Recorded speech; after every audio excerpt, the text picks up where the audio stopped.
come on, Max, not on the shag. You are listening to Lonely Fans Podcast. My name is Aliu, or Tiger Hustle, and this is Max. Hey, what you got there, buddy? Yeah! Oh, damn, it's been a minute.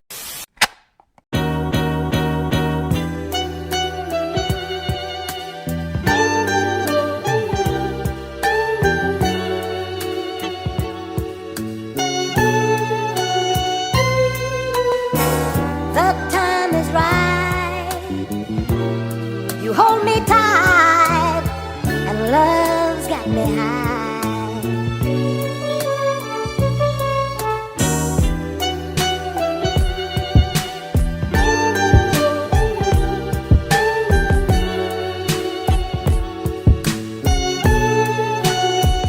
And now it's time for some nuance. So I was scrolling through Netflix looking for something nostalgic to distract me from my perpetual depression when I stumbled upon this number.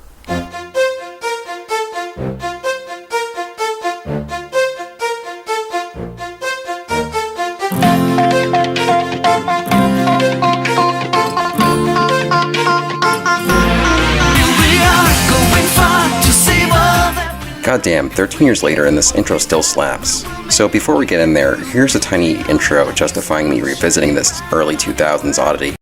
So, hopefully you folks at home are familiar with good old Toonami.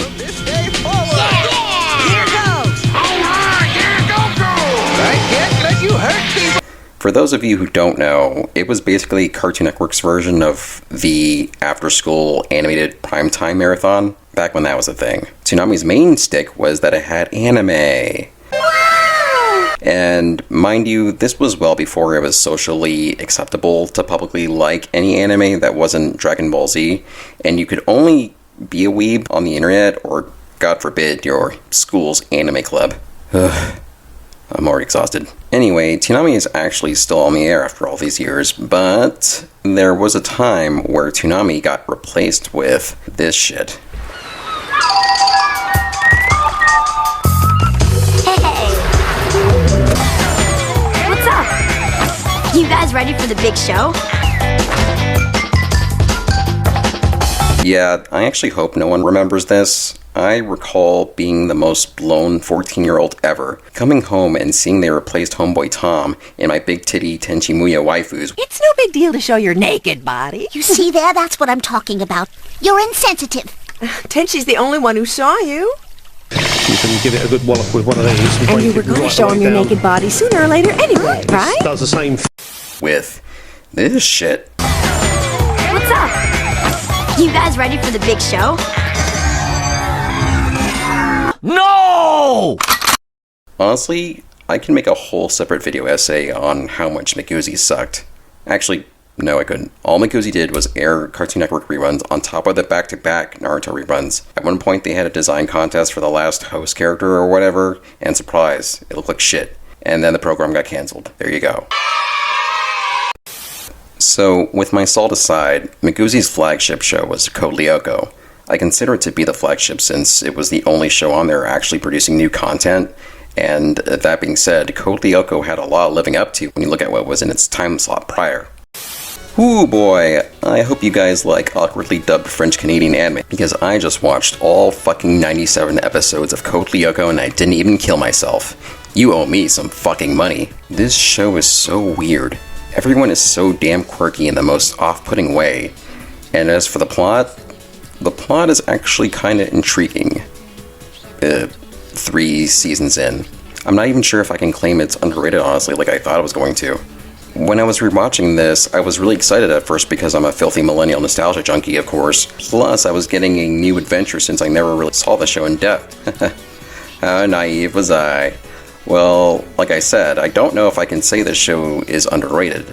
I also don't feel comfortable dismissing it as pure crap because of its interesting art direction and clumsy CGI animation. After all, you guys all seem to like this shit, but you can't stomach this? But whatever, I digress. Just about every time I felt like I couldn't stomach another episode, and that I should write an essay about something else, The story manages to catch me off guard with the real tension and impressive action choreography. Okay, I'll cool it. First, tell me what's going on with you and Emily. Nothing's going on. I like her. We get along really well. I don't understand the problem. Unless that bothers you. Bothers me? No, it's just that... Me be honest. You and Emily have been together for 2 months without a word, and you tell me to be honest. This would be a fleeting high, though. One scene we're exploring a character's childhood trauma. The next scene, there's these bizarro interactions. Break, break dance, break, break dance, break, break dance, here we go! Break, break, break dance, break, break, break dance, break, break, break dance, break, break dance, break, break, break dance, here we go! Break, break, break dance, break, break dance. You just have to see for yourself. So basically you've got your typical squad of hipster teenagers. There's Ulrich, the aloof, cool, edgy kid that all the girls in the show fight over despite having the personality of store-brand 2% milk. There's Jeremy, your average Oracle tech support computer geek and the leader of the squad, I guess. Hey, stay calm. I think one of you should do a little reconnaissance on Lyoko. He actually develops into somewhat of a actual protagonist later on. There's Yumi. I think she's supposed to be the fetishized Japanese babe or something. I don't know, I've always been kind of repelled by her randomly over-aggressive personality. She and Ulrich have an on and off relationship for the entirety of the show, let me just tell you. The romance is so dehydrated and worn out by season 2. Watching them go back and forth legit made me think I was going to burst the blood vessels in my sclera from all the eye rolling. By the way, I'm Ulrich. You're Yuri, right? It's Yumi. And there's Mr. Della Rabbia, aka Odd, the comic relief, and literally nothing more. Hello, Ulrich dear. Can we talk for a minute? Hello, Ulrich dear. Can we talk for a minute? What the fuck is he wearing, dude? Then he has the Insano spike with the purple highlight. My brain can't even translate what the hell this is supposed to look like. The character design in the show already has everyone in PS2 big head mode. Why capitalize on his godforsaken 5-head? But I digress. Literally every other bit of dialogue that comes out of his mouth is the equivalent of a 10-year-old Disney Channel actor's attempt at an edgy clapback. Hey, wouldn't it be cool if we crossed the personalities of Beast Boy with Kangaroo Jack, but then have him wear a purple and yellow palette in a show that's mostly earth-toned? Good grief. Next. And there's Miss Mamoru herself, Aelita. Who are you? Where am I?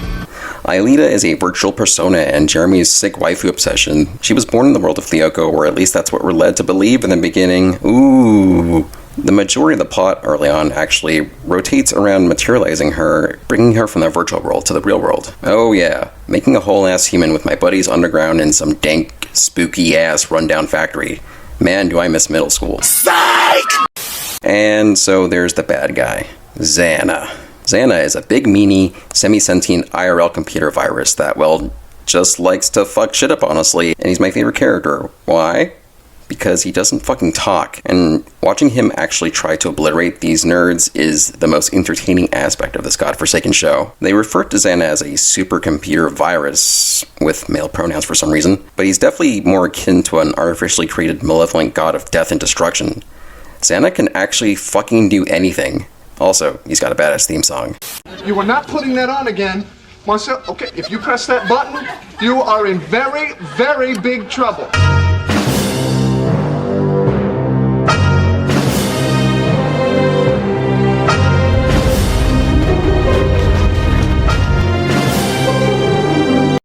But anyway, so your boy Zanz uses its sci-fi Sith Lord computer powers to literally warp reality IRL in attempts of destroying the gang along with everything around them. And he gets creative as fuck, too. I'm talking shadow possession jutsu, kaiju teddy bears, orbital strikes, mass coma-inducing music, attempting to trigger a nuclear meltdown. Xana casts fucking meteor just to blow up these 5 kids.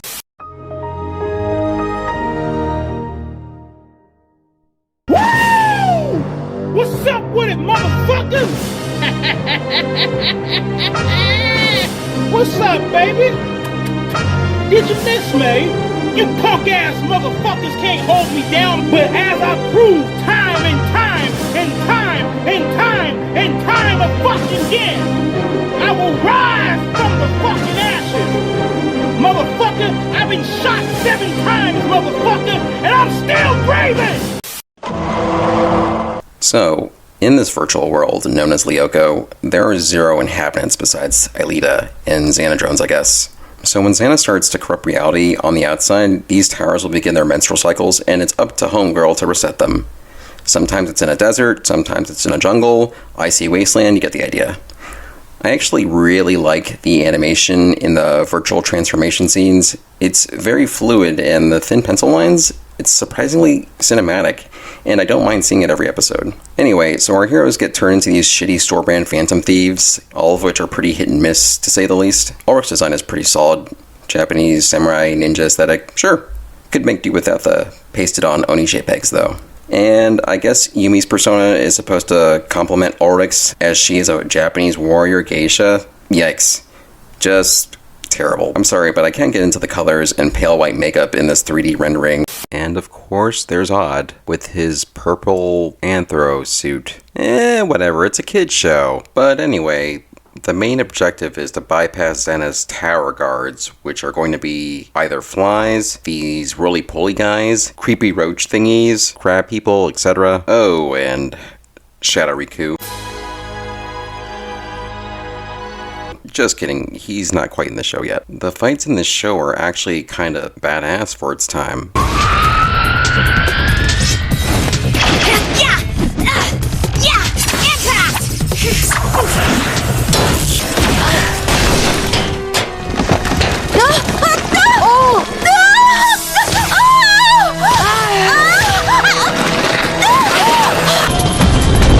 It's not very nice to attack people from behind.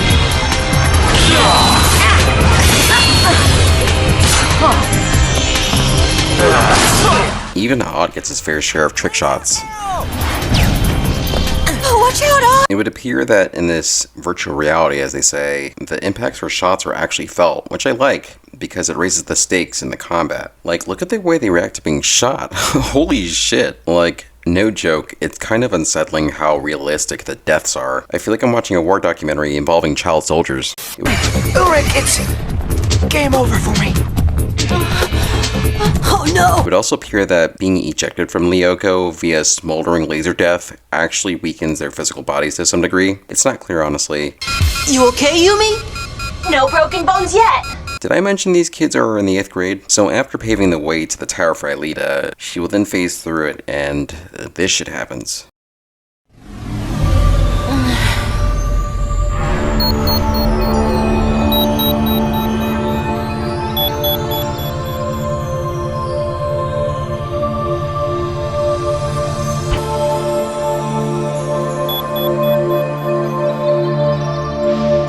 Let's hope it's not too late. Aelita, hurry up!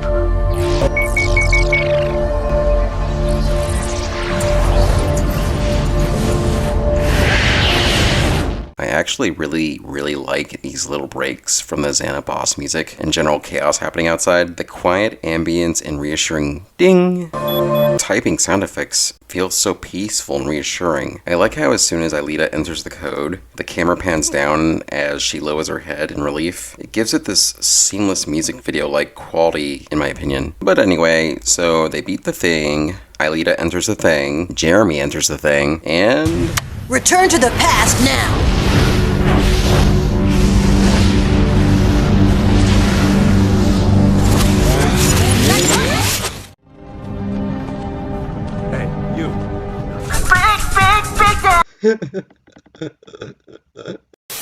And time is universally reset to the start of that very same day. Yep, these children have access to actual time travel and use it practically every day. And they manage to keep it a secret for God knows how long. But whatever, it's a kid's show. It helps keep some balance that Xana supposedly gets stronger every time they use time travel. That being said, so every day Xana gets stronger? Might I remind you, Xana was already strong enough to fire an actual orbital strike from space aimed specifically at one person And that's just in season 1. Oh yeah, also, the squad always keeps their memories after resetting the day. Like, they remember everything, always. Just trying to think about how the hell that doesn't psychologically break them gives me a headache. Anyway, after the reset, one of the main characters will do something slightly different to alter the flow of events, thus avoiding waking Xana somehow. Oh, but not without shitting on Sissy, of course. Which reminds me, let's go back to Sissy for a sec. So like I said, I don't feel bad for this girl. She's kind of a psycho, but you know what's fucked up? She'll never learn her lesson. Sissy will never get better. Sissy will never grow. Think about it. With the time reset, Sissy will live every day trying to troll Ulrich without the insight of the previous day's blunder, never gaining wisdom from her humiliations,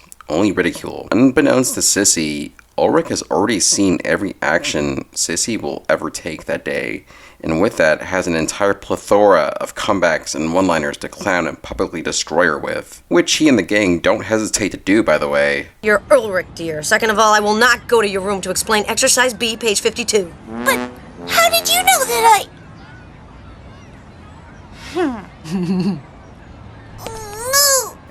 Ever been in the shower daydreaming about a roast you could have unleashed in an argument that would have been so legendary, and you're like, oh, that would have been so good, why didn't I think of that? Now, imagine you got the chance to whip out that bad boy and come off as the coolest, smartest person, and you get to keep doing that. In fact, every time you get in a disagreement with someone, you somehow have the perfect thing to say every single time. Is this why Ulrich is so apathetic towards Sissy's feelings? Are we really sure she's the bully here? Literally, look at the company she keeps. Okay, I feel a little bit bad for her in a time paradox sort of way. Fuck. My head hurts from thinking this hard about Code Lyoko time anomalies. So yeah, there's a whole ass 4 seasons, and even a definitive final episode with an ending that is just...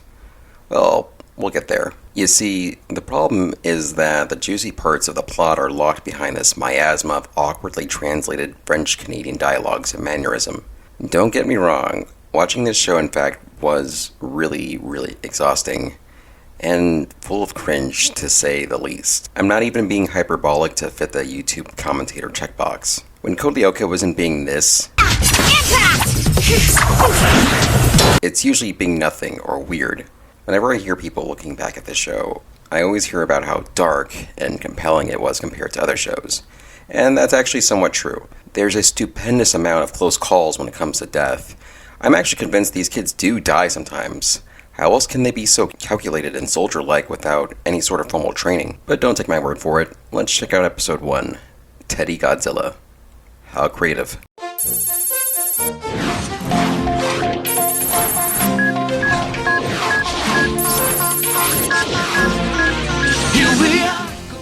This intro is so good.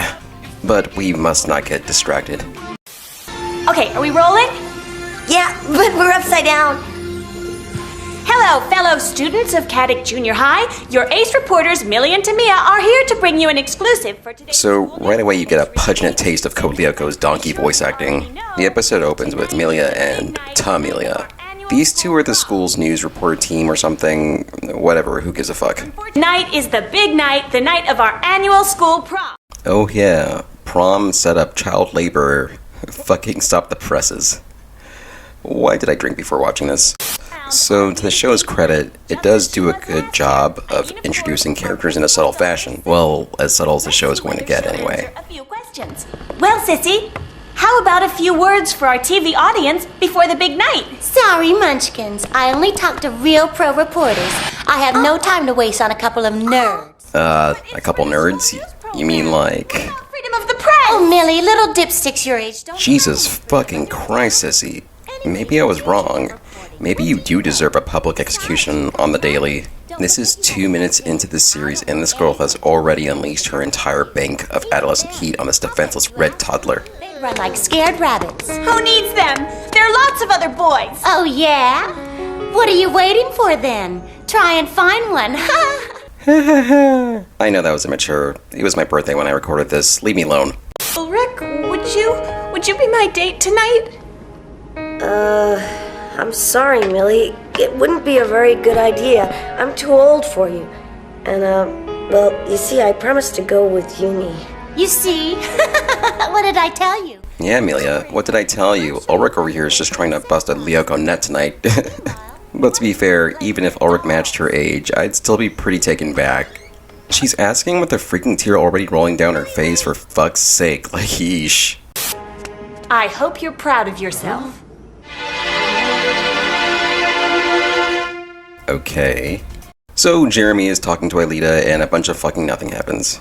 No, seriously, Jeremy and Aelita's origin episode isn't until fucking season 3. Up until that point, it's just, wow, Jeremy, humans are so quirky, and I am but an undoubtedly innocent female sentient AI persona ripe for your perverted hormonal 8th grade manipulation. And then Jeremy will be like, Jinkies, I really need to materialize my browser game waifu. And by materialize, I mean play God and bring actual life into this damn world solely that I can hopefully one day deposit the entirety of my French-Canadian nut emporium into your 30GB dink. Pussy. I mean, be best friends. Don't look so gloomy, Ulrich. Is it because of Millie? You could have said... Jesus Christ. So I guess the Xana trigger in this episode is Amelia's maxed out salt after being humiliated or something. Sissy really did come on strong. If meanness is one of the qualities of a beauty queen, she'll get reelected all right. That's true, but try to get Miss World to see that. Miss World, huh? Miss Interworld World's more like it. So as flaccid as these roasts are, I actually really like these shots of the squad. You'll see them throughout the show, and say what you want about the writing, but Code Lyoko really does capture the essence of squad. Like, this single frame says it all. Ulrich is the stereotypically aggressive, hands-on boy man bro. Yumi is the fetishized, reserved queen. Odd will never shut the fuck up, and Jeremy main support. At least you don't care how old I am, do you? We understand each other. We're not like those dumb older kids who always want to run things. They think that because we're young, we don't count at all. If for once we were older, a lot older than them, they wouldn't laugh at us, would they? Really? Yeesh, Xana could probably just sit back and let Melia do her thing. Holy fuck. Anywho, Xana slimes this teddy, thus possessing it or whatever. It then makes its way to Sissy's room completely undetected. A bunch of babies. No, they wouldn't. They've gotta be kidding. They wouldn't show. Okay, that's not terrible. She's pretty much obscured by. Okay, maybe it's just for a second. No, oh, nope. I am good. I am so good on seeing this child's body. Damn, these horny French-Canadian cartoons. Alexa, please delete this scene. Alright, so Sissy gets attacked by this teddy assailant, I guess. Which of course prompts Jeremy to go, must be Xana. Oh no! My teddy bear's gone! Caught you! It's forbidden to play in the garden shed. Wait a minute, Jim! It was my... I don't want to know. Oh yeah, so here's Jim. He's just a fumbling idiot adult authority figure that we're supposed to stick our rambunctious 12-year-old middle fingers up at. You know, for just doing his job. Would you believe he also manages to bloom after season 3? Access reserved for adults. With you, everything is off limits! Now you listen here, huh? I would change the way I talk if I were you, little girl. Little girl! Okay, I'm young, so what? It's only big kids who can say what they think, huh? Ah, so you think you're real big kids. Okay, that's fine. News report or not, the two of you are grounded for tonight in your room. Xana in a teddy bear? Yeah, I'm pretty sure. He's always there when you least expect him. Okay, guys, who goes and who stays here? We can't have a solo mission. It's too dangerous without Yumi. If you go alone, you never know what you're gonna find over there. I volunteer. What did I just say, huh?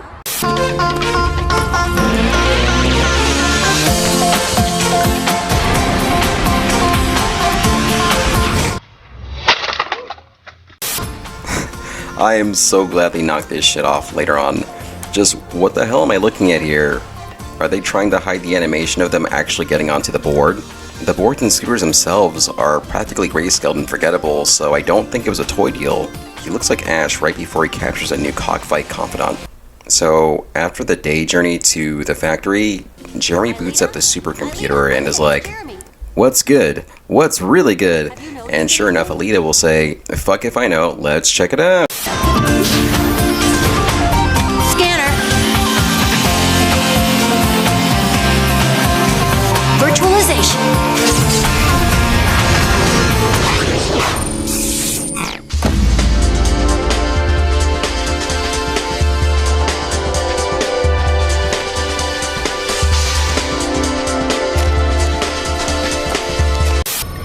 It's under Xana's control.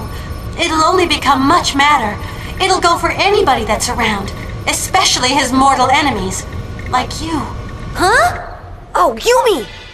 So, is Xana possessing the bear, or like, does the bear already have a malevolent spirit in it? How does this previously inanimate teddy bear know jealousy, let alone vengeance? Maybe on the neighboring plateaus. Oops. Too late. Here come the reception committee. Yeah, they were trying a lot of weird shit with Odd in season 1. Odd. Answer! Will you answer?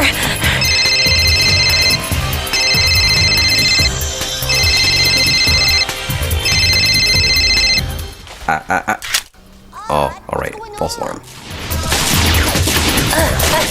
Laser arrows!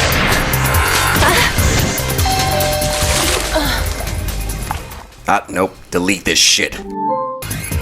Oh yeah, in the first few episodes, Odd has these super random psychic omens. It seems they really didn't know what to do with this purple furry kid, and were just spitballing random cliche traits. Alright, watch it, will you? Sorry. Good grief, man, that skirt ends like 3 centimeters before her sand trap is exposed. Was this Japanese, French, Canadian Lolita prom fashion back in the day? I don't know, man. Call me old-fashioned, but that shit's just weird. I wonder how many people actually got crushed to death because Ulrich wasn't sent for this crying radish. So the prom is happening, and Ulrich is starting to peek on the tabs he just took. Oh! Hey, Ulrich. You could have made a little effort. I don't believe how sloppy you look. Well, I'll let it go this time. Put it down to the company you keep. Try to chill out and have fun. You look like you're expecting a disaster. Ulrich! Nice Vegeta Widow's Peak there, sissy. Also, I think Jim might be right. Don't you wear anything besides gray green, my dude? Moment you've all been waiting for. The election of this year's beauty queen. So get ready. Gotta run now. It's my moment of triumph. What? So you can guess how this goes. Sissy is about to win the superficial thing, but Xana bursts in donning a giant anthro suit and tries to kill the squad, I guess. Oh yeah, Ulrich fucking dies. But Aelita plugs the command just in time.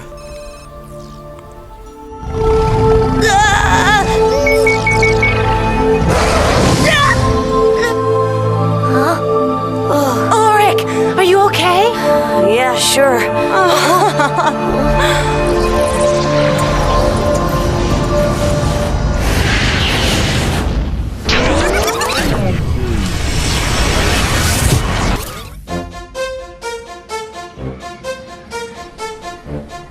Ulrich, would you be my date? Jesus Christ. No, I don't mean the manipulative crying child. Look at Ulrich's fucking forehead in this scene. He's really thinking about it, huh? Jesus Christ. Right, so at this point in the code Lyoko algorithm, Xana either returns to his comatose state, or doesn't have a means to manifest. In this case, Ulrich decides to take Amelia out because, you know, Ulrich is just such a catch, he could be the difference between having a hot prom date and a potential mass homicide. Be glad to, Millie. I'll see you here at 8. Really? Why, sure. You're not too mad at me, are you, Yumi? Not at all. Anyway, my secret admirer will take me tonight. Right on? What? But, Ulrich, you're gonna go with that silly baby? That's right, I sure am. But don't worry. When your brain gets another neuron or two, maybe I'll go out with you, too. You are recording, Tamia, I hope. You bet I am. This is a scoop. And this little sausage doesn't lose her damn mind. The end. Okay, so you think that episode was weird. Wait till you see my actual favorite episode. There's a fucking T100 in it. Oh, wouldn't you know it, my donkey HP laptop has once again approached vegetable status, and thus making my video application bug the fuck out. That being said, I'll have to leave things here for now, and follow up with a part 2. But hey, if you like this essay, tribute, or critique video thing, consider giving it a thumbs up and subscribing. Apologies for the lateness of this video. This was actually supposed to come out a few days ago, but making shit is hard.